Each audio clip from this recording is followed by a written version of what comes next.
எங்ககிட்ட கூட தப்பு இருக்கலாம். நான் என்ன சொல்கிறேன்னா, எல்லாமே 100க்கு 100 மார்க் எடுக்கிறதுக்கு முடியாது. முதல்ல உற்பத்தியை பெருக்கிடணும். விவசாயி அவன் காலில் அவன் நிற்கிறதுக்கு உண்டான வழி என்ன வழி இருக்குதோ அந்த வழியை நம்ம காமிச்சிட்டோம்னா கொஞ்சம் ஒரு மனசு நிம்மதியோடு இருப்பாங்கங்கிறதுக்காகத்தான் நம்ம இந்த ஆராய்ச்சி நிலையத்தை நிறுவி ஒவ்வொரு எல்லாமையும் நம்ம ஒவ்வொரு விதமாக ஆராய்ச்சி பண்ணி செஞ்சுக்கிட்டு இருக்கோம்.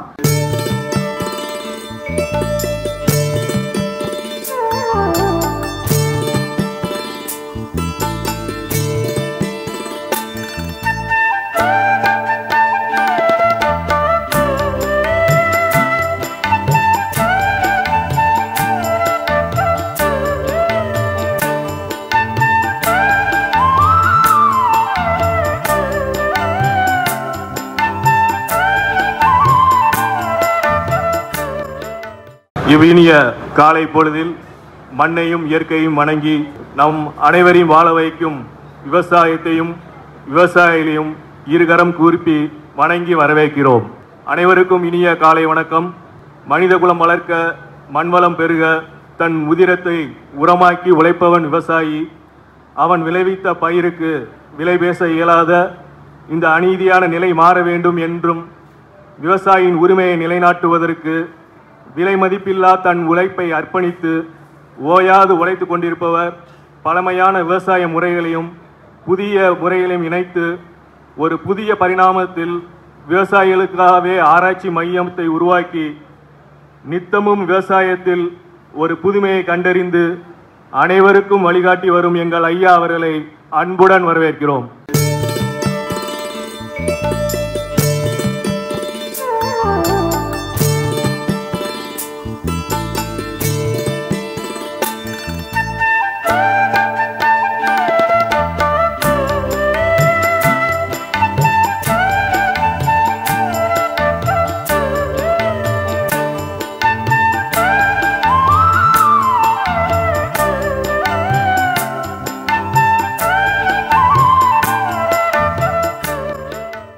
நான் தென்னைக்கு ஒரு 200 மரத்துக்கு வாங்கி கொண்டு போய் மாவு பூச்சிக்கு அடித்தேன். ஐயா 2-3 மாதத்துக்கு முன்னாடி ஃபஸ்ட்டு பார்த்தேன். மாவு பூச்சி நம்மளுக்கு அதிகமாக இருந்தது. 2 வருஷத்து பயிர் தென்னை. ஃபஸ்ட் டைம் வாங்கி கொண்டு அடித்தேன். ஐயா பார்த்துட்டு போய் தான் அடித்தேன். ஆனால் ஃபுல் சக்ஸஸ். எல்லா பூச்சியுமே போயிடுச்சு. 3 டோஸ் வாங்கி போய் அடிச்சுட்டு 3 மாதம் அடித்தாச்சு. இப்போ இன்றைக்கி 2 டோஸ் வாங்கியிருக்கிறேன். அடுத்த ஒவ்வொரு மாதத்துக்கு அடிக்கிறதுக்காக நீங்கள் எல்லோரும் இதை பயன்படுத்திக்கிங்க. தென்னையில் மாவு பூச்சி அறவை ஒழிக்கணும்னா ஐயாட்டு இருக்கிற எண்ணெய் இதை வாங்கி அடிச்சுக்குங்க. அதுதான் சக்ஸஸ். நான் முழு நேர விவசாயி அப்படிங்கிறத நான் இங்கே சொல்லலை. நான் என்னோடய அப்பாவுக்கு உதவி பண்ணிகிட்ருக்கேன். எங்களோட தோட்டம் பார்த்திங்கன்னா பாலியோஸ் போட்டிருக்கோம். ஐயா சொன்ன மாதிரி கேப்சிகம் போட்டிருக்கோம். போட்டு ஒரு 3 வருஷம் ஆகுதுங்க. ஒரு 3 கிராப் முடிஞ்சிருக்கு. மொதல் கிராப் ஃபுல்லாகவே கெமிக்கலில் தான் பண்ணோம். எங்களால் ரிசல்ட் எடுக்க முடியல. ஒரு 15-20 டன் தான் எடுக்க முடிஞ்சது. ஏன்னா என் கிளைமேட் சப்போர்ட் பண்ணல. வாரம் பார்த்திங்கன்னா 8000-10,000 ரூபாய்க்கு மருந்து அடிக்கணும். கெமிக்கல் சொல்கிறேங்க. உரமும் பார்த்திங்கன்னா 5000-6000க்கு உரம் கொடுக்கணும். அதுக்கப்புறம் ஐயாவோட தொடர்பு கிடச்சி ஒரு 2 வருஷம் முன்னாடி ஐயா பார்த்தோம். மேலே கொடுக்குற மருந்து வாரத்துக்கு ஒரு ஸ்ப்ரே. ஞாயிற்றுக்கிழமைனா என்ன வேலை இருக்கோ இல்லையோ மருந்து அடிக்கிறது தான் வேலை எனக்கு அப்பாவுக்கும். 2000 ரூபாய்க்கு மருந்து, 4 வாரத்துக்கு 8000 ரூபா. 30,000-35,000 போயிட்டு மருந்துக்கு செலவு பண்ணிட்டு இருந்தது 8000 ரூபாய் முடித்தோம். அதே மாதிரி உர செலவு, ஒரு மூட்டை சிஎன் எடுத்தால் 1600 ரூபா. இப்போ இது 13,045, 12,021 இதெல்லாம் ஒவ்வொரு மூட்டையும் பார்த்தீங்கன்னா 3000-4000 எடுத்து 25 கிலோ எடுத்துகிட்டு இருந்தோம். ஐயா சொல்லிட்டு இருந்தது எண்ணெய் 20 லிட்டர் எல்லா எண்ணெயும் கலந்து கொடுத்தோம். நல்ல ரிசல்ட் எடுத்தோம். 35 டன் எடுத்தோம். அதுக்கு மேலே எங்களால் எடுக்க முடியல, ஏன்னா கிளைமேட் சப்போர்ட் பண்ணல. ஸோ ஐயாவோட வழிமுறை தான் நாங்கள் ஃபாலோ பண்ணிகிட்ருக்கோம். இப்போ வெளியிருக்கிற கிராப்புக்கு காய்கறிகள், பீக்கம், புடலை, இப்போ மக்காசோளம் எல்லாத்துக்குமே ஐயாவோட மருந்து தான் ட்ரை பண்ணலான்னு இருக்கோம். நான் உடுமலைப்பேட்டையிலேருந்து வரேங்க. இப்போ இந்த மாதம் வந்தது 4வது மாதமாக இங்கே ஐயாவோட ட்ரைனிங் வந்துட்டுருக்குறோம். 4 மாதத்துக்கு முன்னாடி வந்தப்போ தக்காளி கொஞ்சம் வச்சுருந்தோம். ரொம்ப நாள் அந்த விவசாயம் பண்ணாமல் இருந்த பூமியில் தக்காளி வைக்கலான்னு வச்சோம். ஆனால் ரொம்ப வெயில் அதிகமாக இருந்ததுனால செடி சரியாக வரல. சரி, ஒரு யூடியூப்பில் இதை பார்த்துட்டு ஒரு கன்சல்ட் பண்ணி போகலான்ட்டு சொன்னோம். அப்போ வெயில் ரொம்ப அதிகம், இந்த டயத்தில் தக்காளி வராது, நீங்கள் இந்த மருந்து யூஸ் பண்ணுறது வேஸ்ட் அப்படின்னு சொன்னார். இருந்தாலும் ஒரு டோஸ் கொடுங்க, யூஸ் பண்ணி பார்க்குறேன் அப்படின்னு சொல்லிட்டு ஒரு டோஸ் வாங்கிட்டு போய் ஸ்ப்ரே பண்ணுங்க. அதுக்கப்புறம் அந்த கருகி போன செடியெல்லாம் நல்ல க்ரோத் 2 ஏக்கர் போட்டிருந்தோம். மொத்தத்தில் ஒரே ஏக்கர் பயிர் வருமா அப்படிங்கிற அளவுக்கு ரொம்ப செடி மோசமாக இருந்துச்சு. இப்போ 4 மாதம் ஆச்சு, 120 நாள் இது வரைக்கும் காய் எடுத்துகிட்டே இருக்கிறோம். 6 லட்சம் ரூபாய்க்கு காய் எடுத்துட்டோம். இன்னும் இப்போ மடி ஒரு டோஸ் கொடுத்தோன்னே இப்போ க்ரோத்து புதுசாக கிளச்சி வருது.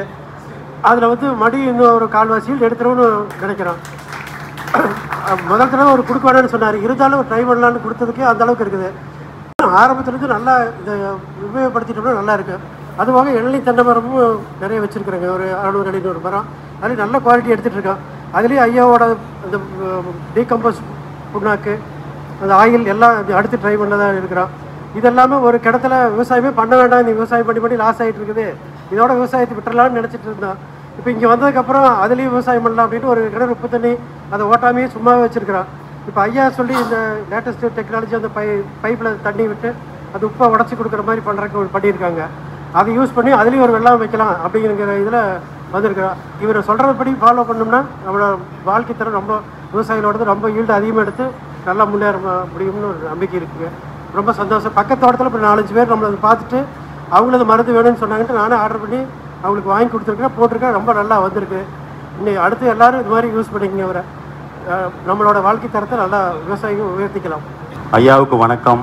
பொது சேவை செய்யறதுக்கு ரொம்ப உதவி பண்ணுறீங்க நீங்கள் இயற்கை விவசாயத்துக்கு.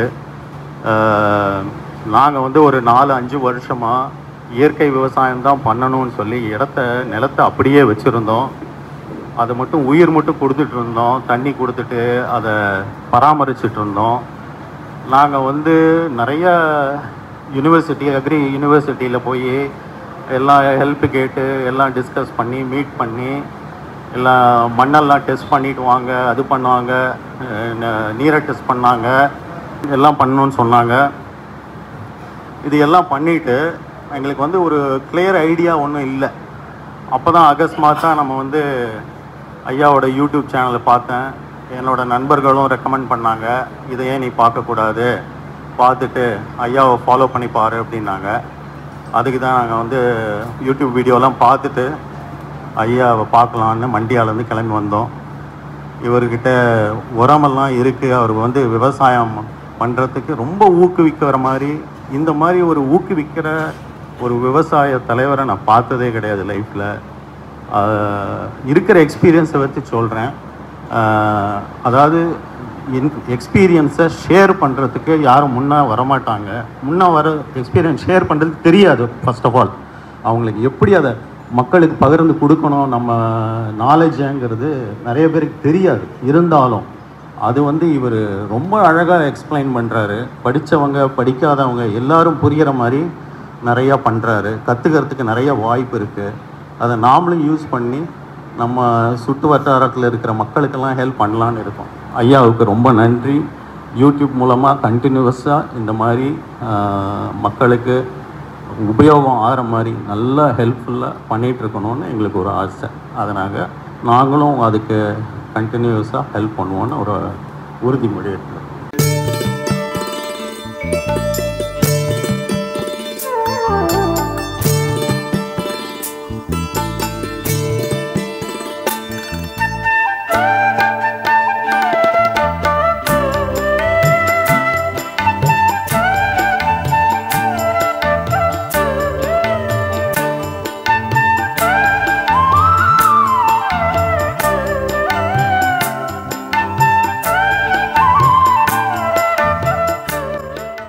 சுகர் இருக்கிறவங்க எந்த அரிசியை சாப்பிடலாம் அப்படிங்கிறது உலகத்தினுடைய ஒரு அறிவிப்பு கொடுத்துருக்காங்க. நம்ம அரிசியை போட்டோம், நெல் போட்டிருக்கோம். நம்ம நெல் போட்டது அரிசி எடுத்துகிட்டு வந்தோம். அரிசி எடுத்துகிட்டு வந்து சமைச்சு பார்த்தோம்னா சாப்பாடு நல்ல ருசியாக தான் இருந்தது. இதுக்கு ஏதோ ஒரு பிரத்யோகம் இருக்குது அப்படின்னு நினச்சிக்கிட்டு ஒரு 2.25 லட்சம் ரூபாயை கட்டி நாங்கள் டெஸ்ட்டுக்கு அனுப்பியிருந்தோம். அவங்க டெஸ்ட்டுக்காரங்க என்ன சொல்லிட்டாங்கன்னு சொன்னோம்னா, இதில் இவ்வளவு சுகர் பர்சன்டேஜ் இருந்தோன்னா சுகர் உள்ளவங்க கூடாமல் இந்த அரிசியை சாப்பிடலாம் அப்படின்னு ரிப்போர்ட் கொடுத்துருக்காங்க. இப்போ ஒவ்வொரு அரிசியிலும் வந்து கிளைக்கமிக் இண்டெக்ஸுங்கிறது இருக்கும். கிளைக்கமிக் இண்டெக்ஸுங்கிறது வந்து ஒரு உணவு இரத்த சர்க்கரையை எவ்வளவு வேகமாக உயர்த்துகிறது என்பதை அடிப்படையாக கொண்டு அளவிடப்படும் மதிப்பு. அந்த ஜிஐ இண்டெக்ஸ் எவ்வளோ இருக்கணும் அப்படின்னா, நார்மலாக 56 இருந்தால் சுகர் பேஷண்ட்டுக்கு நல்லது, சுகர் டயபெட்டிஸ் உள்ளவங்களுக்கு அந்த ரைஸை சாப்பிட்லாங்கிறது சொல்கிறாங்க. நல்லா சயின்டிஃபிக் இது எல்லாமே சொல்கிறாங்க 56 இருக்கிறது நல்லது அப்படின்னு. நம்மளுடைய அரிசியை பொறுத்த வரைக்கும் நம்ம ரிப்போர்ட் எடுத்து பார்த்ததுல 21 இருக்குது, ரொம்ப மிக சிறப்பாகவே இருக்குது. அவங்க கொடுத்த அந்த ஃபார்மட் படி ஜிஐ மதிப்புக்கு ஒரு டேப்லெட் காலம் கொடுத்துருக்காங்க. அதில் வந்து ஜிஐ 70க்கு மேலே இருந்ததுன்னா விரைவாக இரத்த சர்க்கரையை உயர்த்தும், ரொம்ப வேகமாக உயர்த்தும். அது வந்து அந்த மாதிரி இருக்கிற ரைஸை வந்து நம்ம சாப்பிடக்கூடாது. மீடியம் ஜிஐ அதாவது 56லேருந்து 69 வரைக்கும் இருக்கிறது வந்து மிதமான வேகத்தில் இரத்த சர்க்கரையை உயர்த்தும். அது வந்து நார்மலான அரிசி. இந்த டயபெட்டிஸ்க்கான அரிசி வந்து low GI, less than or equal to 55, அதாவது குறைந்தது 55 இருக்கணும். நிறையா மார்க்கெட்டில் பார்த்தீங்க அப்படின்னா விளையாட்டு வீரர்கள் படம் போட்டு வியாபாரத்தில் போட்டு லோ ஜிஐன்னு போட்டு 1 கிலோ வந்து 236 ரூபா வரைக்கும் டயபெட்டிஸ் அரிசி விற்கிறாங்க. நம்மளுடைய ஜிஐ வந்து இதில் கண்டென்ட் எவ்வளோ இருக்குது பார்த்தீங்கன்னா 21 தான் இருக்குது. அதுக்கான ரிப்போர்ட் தான் முன்னே டிஸ்பிளேயில் வச்சுருக்கோம். அதோட பெனிஃபிட்ஸ் என்னவோ அதை வந்து நாங்கள் பேஸ் பண்ணி வச்சுருக்கோம். எல்லாருக்கும் வணக்கம். என்னுடைய வேதனையெல்லாம் என்னென்னு சொன்னோம்னா, நமக்குள்ளே ஒரு ஒத்துமை இல்லைங்கிறது தான் என்னுடைய வேதனை. எல்லா பயிலும் ஒன்றுக்கும் உதவாத கூடாமல் ஒத்துமையாக சேர்ந்துக்கிடுறான். இந்த விவசாயி ஒருத்த மாத்திரம் தான் ஒத்துமையாகவே சேரவே மாட்டாங்க. அது சேராதனால நம்மளுடைய விளை பொருள்களுக்கு விலையே கிடைக்கிறது இல்லை. இப்போ காலையில் கூட ஒருத்தர் வந்து சொன்னார், பப்பாளி பழம் 15 ரூபாய்க்கு கொடுக்குறேன் நான், 30 ரூபாய்க்கு விற்கிறாங்க அப்படின்னு சொல்லி. நம்ம அது 25 விற்றுக்கிட்டோம்னா வாங்குறவனுக்கு ஒரு 5 ரூபா கம்மியாகும், நமக்கு ஒரு 10 ரூபா ஜாஸ்தி ஆகும். இந்த கொள்கையை வச்சு தான் இப்போ நம்ம அடிப்படையிலேயே நம்ம பண்ணுறோம். காலப்போக்கில் விவசாயினுடைய பொருள்களை அவன் தான் விலை வைக்கணும், வச்சாதான் நம்ம முன்னேற முடியும்.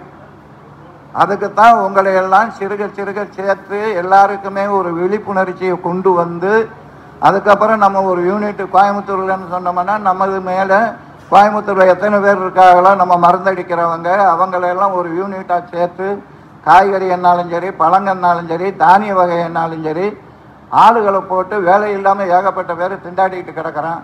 அவங்களுக்கெல்லாம் ஒரு வேலை கொடுத்த மாதிரி ஆகும். வாங்கி சாப்பிட்றவங்களுக்கு ஒரு 5 ரூபா கம்மியாகும். விவசாயிகளுக்கு ஒரு 10 ரூபா கூடுதலான விலை கிடைக்கும்.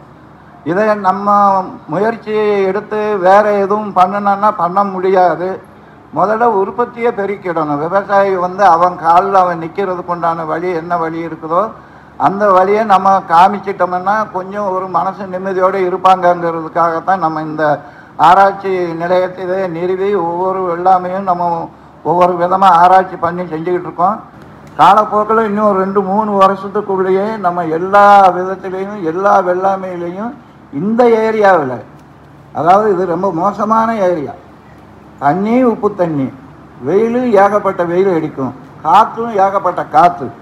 இதில் நம்ம எப்படி இதையெல்லாம் தாண்டி வந்துக்கிட்டோம்னு சொன்னோம்னா எல்லா விவசாயிகளும் விளைச்சிக்கிட்டு வாங்கிறதுக்கு தான். என்னை கூட ரொம்ப பேர் கேட்டாங்க, ஏன் இந்த ஏரியாவுக்கு வந்தீங்க அப்படின்ட்டு.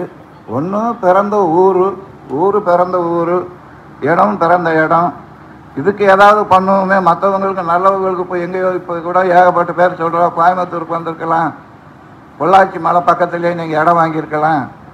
அங்கே போய் பண்ணுற இடத்துல பண்ணுறது ஒரு பெரிய விஷயம் கிடையாது.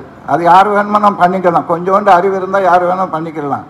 வராத இடத்துல பண்ணி இவங்க நிறைய பேர் இந்த மாதிரி ஏரியாவில் தான் இருக்காங்க. ஆற்று பாசனம் கிடையாது, எதுவும் கிடையாது, கிணத்தை தோண்டினோம்னா தண்ணியும் வராது. இந்த மாதிரி இடத்துல நம்ம ஏதாவது ஒன்று பண்ணி இவங்களை முன்னுக்கு கொண்டு வருவோம்ங்கிறது தான் எங்களுடைய கொள்கையமும். நீங்கள் வேறு எதுவும் நினச்சிக்கிடப்படாது.